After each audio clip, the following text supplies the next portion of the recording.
हाय दोस्तों, आज की वीडियो में हम लोग पढ़ने वाले हैं क्लास 11th का मैथ, जिसमें हम लोग पढ़ रहे हैं समुच्चय। और आज हम लोग प्रश्नावली हल करेंगे। पिछले दो वीडियो में हम लोग इंट्रोडक्शन और कुछ उदाहरण जो दिए थे उनको हल कर चुके हैं। आज की वीडियो में हम लोग केवल प्रश्नावली को हल करेंगे। आइए प्रश्न लेते हैं, एक एक करके देखते हैं। पहला प्रश्न कह रहा है कि आपको बताना है कि कौन सा समुच्चय है और कौन सा समुच्चय नहीं है। यानी कि आपको समुच्चय बताना है। समुच्चय कौन है, ठीक है। आपको याद होगा कि मैंने इंट्रोडक्शन वाले जो वीडियो था उसमें बताया था कि जो सुपरिभाषित संग्रह होगा उसी को हम लोग समुच्चय कहते हैं। यानी कि जो वेल डिफाइन हो, यानी कि जो बात मैं कह रहा हूँ वही दुनिया का हर एक टीचर कहे तो उसी को हम कहते हैं वेल डिफाइन, यानी कि सुपरिभाषित, वही सत्य है। उसी को हम क्या कहेंगे, उस संग्रह को हम कहेंगे समुच्चय। इसने प्रश्न पहला कहा है कि जे अक्षर से प्रारंभ होने वाले, पहला जो है कह रहा है कि जे अक्षर से प्रारंभ होने वाले महीनों के नाम, होने वाले वर्ष के महीनों के नाम,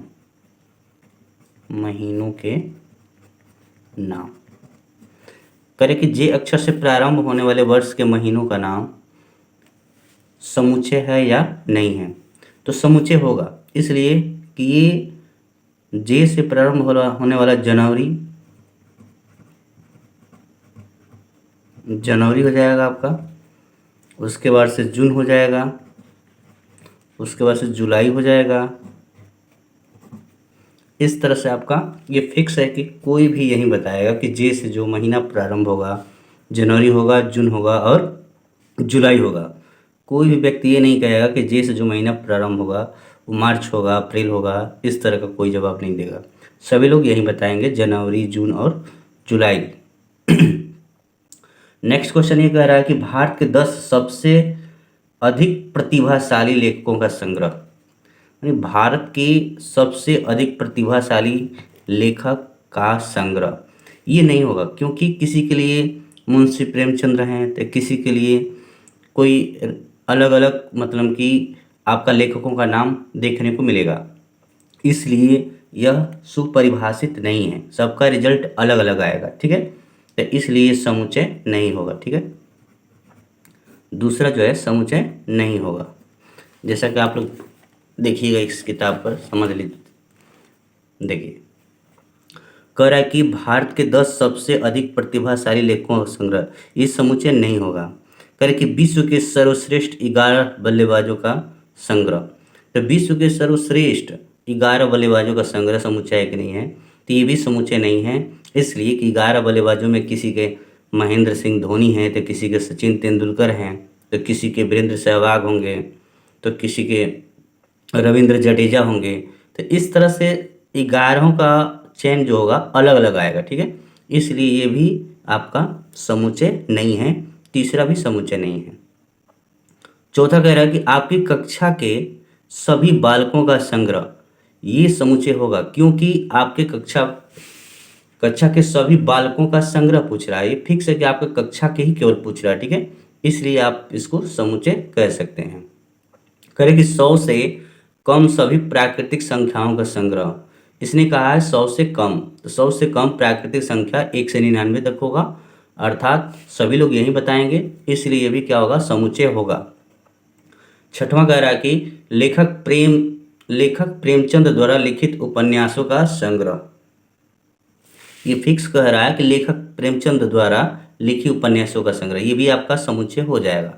कह रहे कि सभी समपूर्णांकों का संग्रह, सभी समपूर्णांकों का संग्रह पूछ रहा है आपसे, यह भी आपका समुच्चय हो जाएगा, क्योंकि सभी समपूर्णांकों का संग्रह पूछ रहा है। तो 2, 4, 6, 8, 10, 12 सभी बताएंगे यही बात, इसलिए ये भी क्या हो जाएगा, आपका समुच्चय हो जाएगा।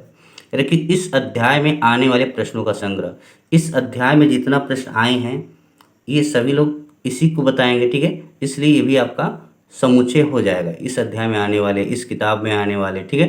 इस तरह का संग्रह क्या हो जाएगा, आपका समुच्चय हो जाएगा। कह रहे कि विश्व के सबसे अधिक खतरनाक जानवरों का संग्रह, सबसे अधिक खतरनाक जानवरों का संग्रह, ये आपका समुच्चय नहीं होगा, क्योंकि किसी के लिए खतरनाक तो चींटी ही होती है, तो किसी के लिए खतरनाक कुत्ता होता है, तो किसी के लिए खतरनाक बिल्ली होती है, तो किसी के लिए खतरनाक आपका शेर होता है, तो किसी के लिए खतरनाक हाथी होती है। इसका जवाब अलग अलग आ जाएगा, ठीक है। इसलिए जो नौवां है ये समुच्चय नहीं है, ठीक है। अगला प्रश्न हम लोग देखेंगे। कह रहा प्रश्न में एक सेट दिया है, कह रहा कि ए बराबर 1 2 3 4 5 6, 6 तक के नंबर लिखे गए हैं। आपको बताना है पहला कि 5 और दिया है ए, यहाँ पे डैश डैश लगाया है, कहा फिल करने के लिए बिलोंग और नॉट बिलोंग। हमने पिछले वीडियो में बता चुके हैं कि बिलोंग का सिंबल है, यानी कि यदि एलिमेंट सेट में हो तो ये बिलोंग वाला सिंबल लगता है, और नहीं हो तो ये वाला सिंबल लगता है। तो 5 देखेंगे कि सेट के अंदर है कि नहीं है, तो 5 जो है इस सेट के अंदर यहाँ पे है, इसलिए यहाँ पे लगा देंगे हम बिलोंग का सिंबल। इसी तरह से आपका दूसरा जो है ये कह रहा कि 8 डैश डैश डैश और ए दिया है।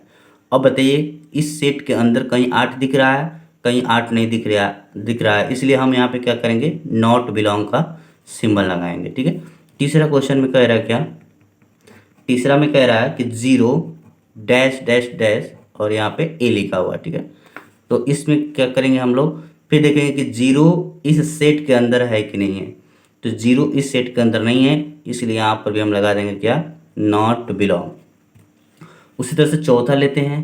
चौथा में कह रहा है क्या कि 4 डैश डैश डैश बिलोंग या नॉट बिलोंग। तो देखेंगे कि 4 4 देखिए यहाँ पे इस सेट के अंदर 4 है, इसलिए हम यहाँ पे क्या करेंगे कि बिलोंग का सिंबल लगा देंगे। उसी तरह से पांचवा में कह रहा है क्या, 2 डैश डैश डैश ए। अब देखेंगे 2 इस सेट के अंदर है कि नहीं है, तो यहाँ पे देखिए 2 सेट के अंदर है, सेट के अंदर है तो बिलोंग का सिंबल लगेगा, यदि नहीं है तो नॉट बिलोंग वाला सिंबल लगा देंगे, ठीक है। और उसके बाद से छठवां दिया है, तो छठवां में कह रहा है क्या कि 10 डैश डैश और यहाँ पे ए दिया है। अब देखेंगे कि 10 इस सेट के अंदर है कि नहीं है, तो 10 इस सेट के अंदर नहीं है, इसलिए हम यहाँ पे क्या कर देंगे, नॉट बिलोंग का सिंबल लगा देंगे। इस तरह से हम इसमें बिलोंग और नॉट बिलोंग का सिंबल लगा देंगे। अगला प्रश्न में कह रहा है क्या, रोस्टर रूप में लिखना है, ठीक है। देखिए यहाँ पे कह रहा है क्या, कहा कि निम्नलिखित समुच्चय को रोस्टर रूप में लिखिए। ए बराबर दिया है एक्स सच दैट एक्स एक पूर्णांक है जो -3 से बड़ा है और 7 से छोटा है।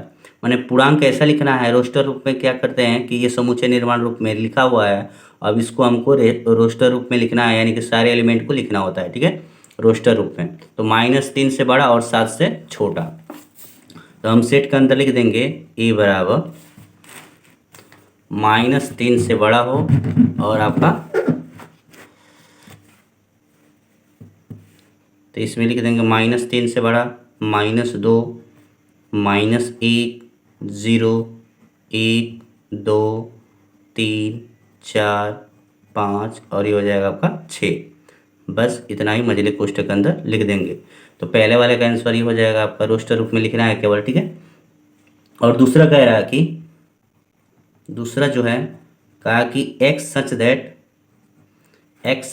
एक्स एक अभाज्य संख्या है जो 60 की भाजक है, ठीक है, 60 के भाजक लिखना है हमको।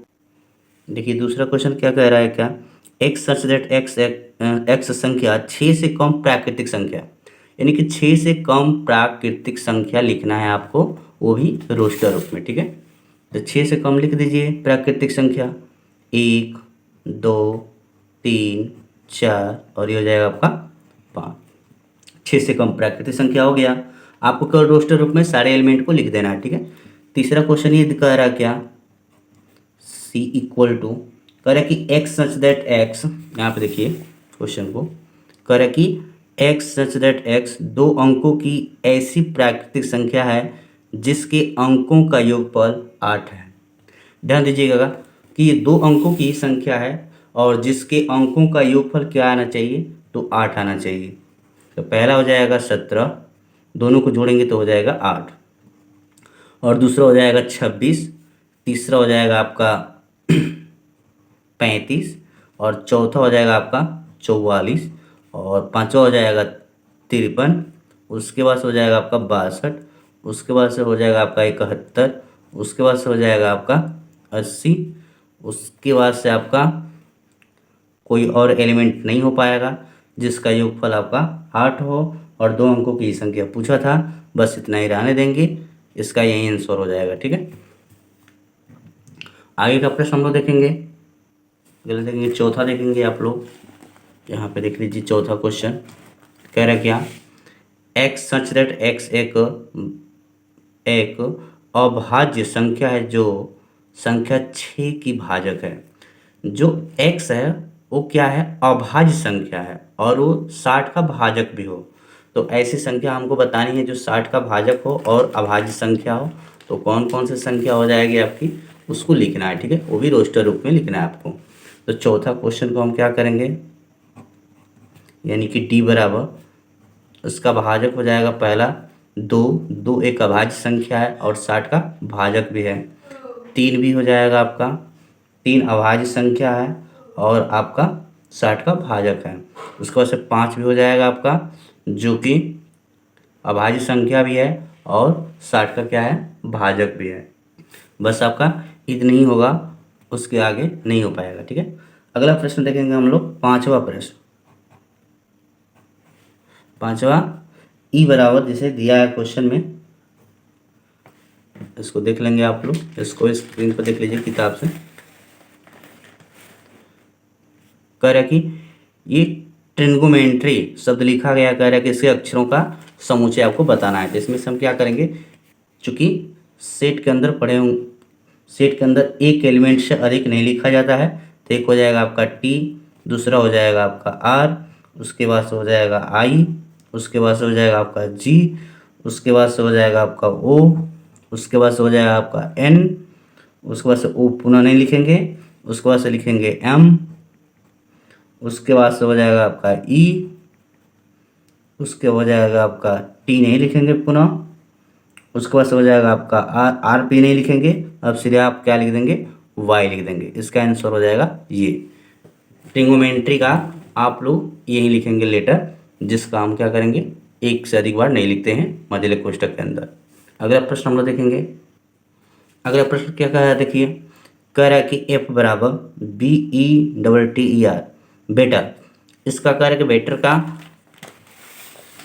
रोस्टर रूप में लिखने को। ठीक है, इसका भी वैसे ही हम क्या करेंगे, एलिमेंट लिखेंगे। ये एफ बराबर दिया है, जब भी आप लोग सेट के एलिमेंट लिखें मझले कोष्ठक के ही अंदर लिखें, कामा दे के अर्धविराम लगा करके लिखा जाता है सारे एलिमेंट को। तो वैसे ही दिया है, बी एक हो जाएगा आपका, ई हो जाएगा, डबल टी दिया है लेकिन डबल टी नहीं लिखना है आपको, केवल टी ही लिखना है। उसके बाद से फिर ई दिया है, तो ई एक बार लिख चुके हैं तो फिर नहीं लिखेंगे इसमें। उसके बाद हम क्या करेंगे, आर को लिखेंगे। ठीक है, क्योंकि एक एलिमेंट को एक से अधिक बार हम लोग नहीं लिखते हैं। ये नियम है सेट का कि जब भी सेट लिखते हैं हम लोग, एक एलिमेंट को एक से अधिक बार नहीं लिखा जाता है। ठीक है, आज की वीडियो में इतना ही रहने देता हूँ। आगे के जो क्वेश्चन हैं हम लोग अगले वीडियो से हल करेंगे। तब तक के लिए नमस्कार।